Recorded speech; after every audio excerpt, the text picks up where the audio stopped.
ഇപ്പോൾ വരുന്ന വളരെ പ്രധാനപ്പെട്ട ഒരു വാർത്തയിലേക്ക്. Iran president Ebrahim Raisi helicopter അപകടത്തിൽ കൊല്ലപ്പെട്ടതായി സ്ഥിരീകരണം വന്നിരിക്കുന്നു. ഇറാന്റെ ഔദ്യോഗികമായ സ്ഥിരീകരണമാണ് പുറത്തു വന്നിരിക്കുന്നത്.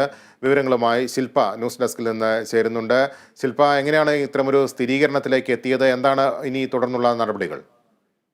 ലിബീഷ്, വളരെ ദാരുണമായൊരു വാർത്തയാണ് ഇപ്പോൾ പുറത്തു വന്നിരിക്കുന്നത്.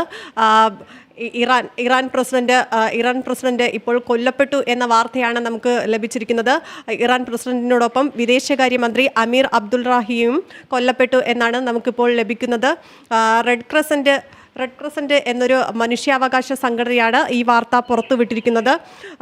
40 പേരടങ്ങുന്ന സംഘമാണ് ഇതിൽ തിരച്ചിലിൻ്റെ ഭാഗമായി ഉണ്ടായിരുന്നത്. ഹെലികോപ്റ്റർ പൂർണ്ണമായും കത്തിയ നിലയിലായിരുന്നു.